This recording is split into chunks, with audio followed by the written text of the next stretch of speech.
बड़े गौर करके मन को, बुद्धि को और चित्त को एकाग्र करके ये सत्संग है। कहा कि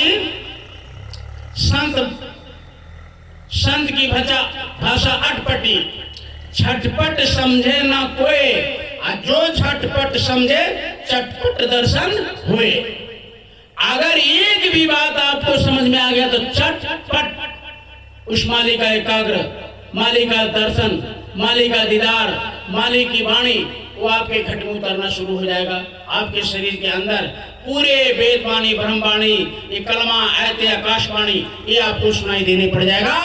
कब? जब आप मन से, कहा कि मन, बुद्धि और चित्त को एकाग्र करके सुनेंगे, समझेंगे और शब्दों पर गौर करेंगे तो महापुरुषों की वाणी जल्दी समझ में आता नहीं है। अगर आपने समझ गए तो कहा कि संत महात्मा की भाषा अटपटी, अटपट। पहले तो अटपट लगता है, क्या बोल रहे हैं, क्या बता रहे हैं, क्या समझा रहे हैं। झटपट समझे ना कोई। कितने उम्र निकल जाते हैं महापुरुषों की वाणी एक समझने में। कहते हैं कि 12 बरस रही संत की टोली, तब समझी संत की एक बोली। इतना सरल साफ शब्दों में महापुरुष समझाते हैं, तो आप रोड पर खड़ा होकर कैसे समझ सकते हैं? झटपट समझ में नहीं आएगा न कोई। आज जो झटपट समझे चटपट दर्शन हुए। तो बस महापुरुषों की वाणी को बड़ा गंभीरता से लेकर के सुनना चाहिए। तो गुरु महाराज ने आपके मन में आएगा कि क्यों ये प्रचार नहीं करते, इतने भगवान का नाम है, तो बड़े ध्यान से सुनिएगा। कहा कि जब जैसा जुग आता है, क्या बोले? जब जैसा जुग आता है इंसान बदलते रहते हैं और समय समय से धरा धाम पर भगवान बदलते रहते हैं। आपने कभी नहीं सुना होगा। अब आप कहने लगिएगा इसे कौन, ये पकड़िया बोलते ना इसको। जब जैसा युग आता है इंसान बदलते रहते हैं और समय समय से इस धरा धाम पर भगवान बदलते रहते हैं। कैसे? अब त्रेता में देखो, त्रेता में किस नाम से कल्याण हुआ? त्रेता में कौन भगवान के रूप में आए?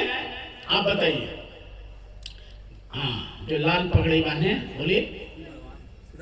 हाँ, रामचंद्र जी महाराज। और बच्ची देखो, इधर देखो, सत्य क्या है? ये दुनिया में जो भी आंख से दिख रहा है कोई सत्य नहीं है प्रेमियों।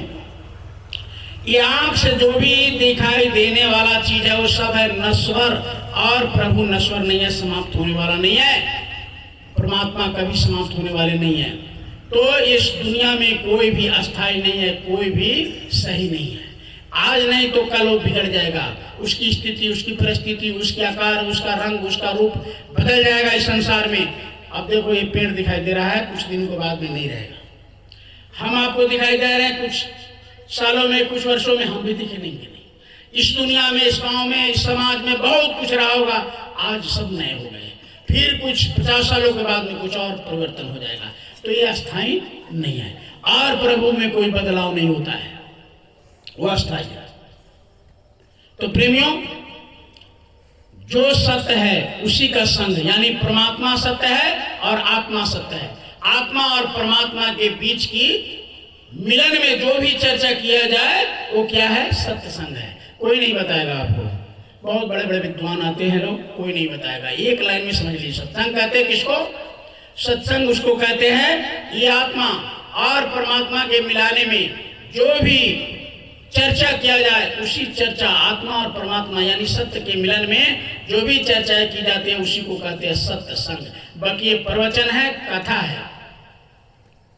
तो आप दोनों लोग बड़े ध्यान से सुनिएगा। आपसे पूछेंगे, क्योंकि नहीं पूछेंगे तो आप सवेरे कोई पूछेगा। ऐसा युग आता है इंसान बदलते रहते हैं और समय समय से सीढ़ी को नहीं। ये बोल रही है आत्मा, ये बैल में न जाए, बकरी में न जाए, कीड़े में न जाए, मकोड़े में न जाए, हाथी में न जाए, गुजर में न जाए, माछी में न जाए, इसको 84 लाख जूनियों से बचाओ।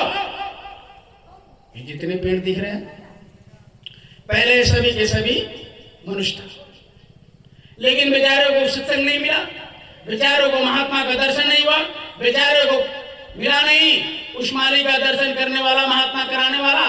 बेचारे पेड़ बन गए, पौधे बन गए, बकरी बन गए, कोई बैल बन गया, कोई मच्छी बन गया, कोई जल के, नभ के, थल के जीव बन गए।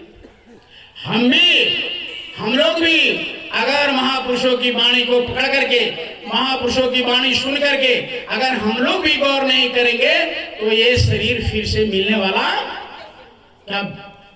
क्या बच्चे बोलो, मिलने वाला